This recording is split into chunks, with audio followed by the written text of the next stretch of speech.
Now, this cost of living crisis is getting so serious, it's creating a new wave of first-time shoplifters who are stealing to eat.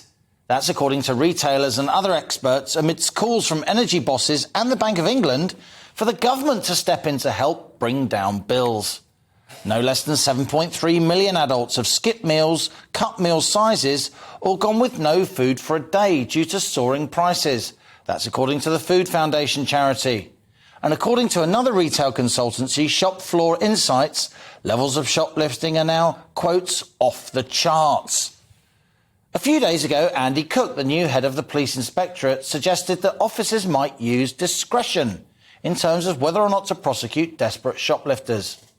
But he's since been contradicted by Policing Minister Kit Malthouse. We believe the law should be blind and police officers should operate without fear or favour in prosecution of the law, said Malthouse. He said the idea of the police exercising discretion was old-fashioned thinking. Inflation is already at a 40-year high, of course, with the consumer price index up 9% during the year to April. But with energy and food bills still spiralling and costs rising across supply chains, this cost of living squeeze will get worse before it gets better. So what can you do to save money? Talk to your energy provider and apply for a grant from them if you're struggling. In certain circumstances, debt can be written off. Ask your council if you're eligible to pay lower council tax. If you're single, on low incomes or benefits, or in the wrong council tax band, that may be the case. And while there's no way to save money switching energy providers at the moment, you could save money switching your mobile, broadband or TV. If you're a pensioner, you may be eligible for pension credit, tax-free means-tested benefits aimed at retired people on low incomes that also then lead to council tax discounts and free TV licences for the over 75s. Parents of young children can get help with childcare from the government.